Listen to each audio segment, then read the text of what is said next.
iOS 11.2 has been released. Let's find out if you should update in this video coming up right now. Let's go.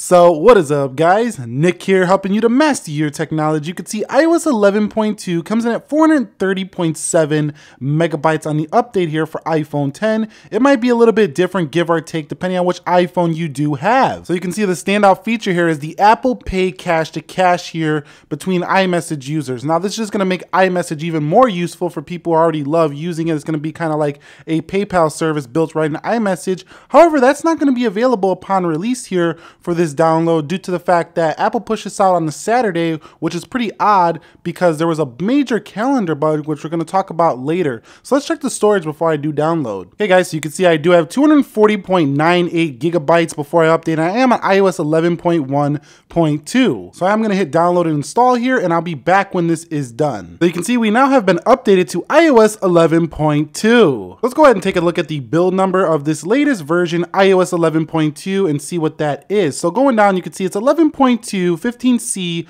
114. It looks like I actually gained some space, 241.19 gigabytes here. So the first thing I want to discuss is the fact that the Apple Pay cache is not yet available. They are going to push this out in a couple of days. I did see it on the beta, but you still are not able to use it. And it's kind of nice to see that they actually didn't put it there because that would just confuse users. So just stick around, wait a little bit, and you should be getting the Apple Pay to Pay cache in a few days here. All right, so this one only pertains to iPhone 8, 8 Plus, and iPhone 10 users. You now have 7.5 watt-hour wireless charging. So if you have been having issues with thinking that your wireless charging is just too slow, you're going to have an improvement here for these newer version on 11.2. So go ahead and do this update if you want faster wireless charging for your iPhone. It doesn't really matter which wireless charging pad you have. It should charge a little bit faster here on 11.2. Another small thing to take note of here on 11.2 is that now if you do hit the Wi-Fi or Bluetooth, it does tell you that it doesn't fully disconnect, which was a problem earlier on where people were draining battery life because they didn't realize you actually have to go into settings to fully disconnect Bluetooth and Wi-Fi in iOS 11. Well, at least you have a pop-up here now that's telling you it doesn't fully disconnect from your Apple Watch, your Apple Pencil, or other, Apple products, or even a personal hotspot. So just remember, if you are using Wi-Fi or Bluetooth from Control Center, you do have to go back to settings to actually disconnect it fully. So within the TV app, you can see there's now the sports section for iOS 11.2. This is another new feature that you could take advantage of if you are into sports. As you can see, you could watch your basketball, you could see your football, or whatever you like to watch when it comes to your favorite teams.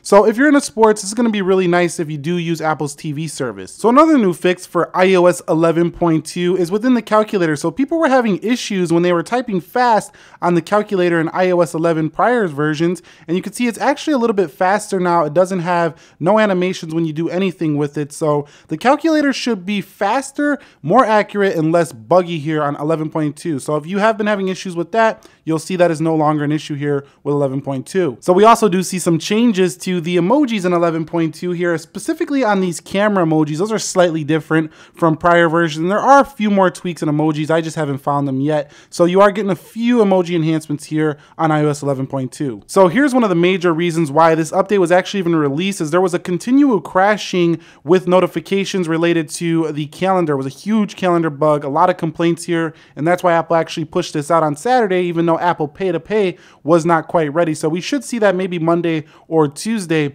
but right now it is available, and this should be fixed here if you were having an issue with notifications and calendar crashing. So keep that in mind if you are updating to 11.2. It will fix that issue. It's funny because I just did a Pixel 2 versus iPhone 10 camera comparison where I was talking about how the video stabilization was actually worse on the iPhone 10, which it was, but now we do have video stabilization fixes in iOS 11.2. So video should be more stable with this latest software. I was surprised to see that, but I think it is enjoyable to hear that because we do want to have more stable video no matter what phone we're shooting on. So iOS 11.2 also fixes a problem that was happening in iMessage where the iMessage actually overlapped the text. I don't know if you experienced this at all, but if you did, this is now fixed and should not happen no longer in iOS 11, which was a problem for me a couple of times. So I do like to see this happening here for 11.2. So we pretty much covered the basis of what's included with iOS 11.2. There's actually a few more things behind the scenes you're probably not going to notice too much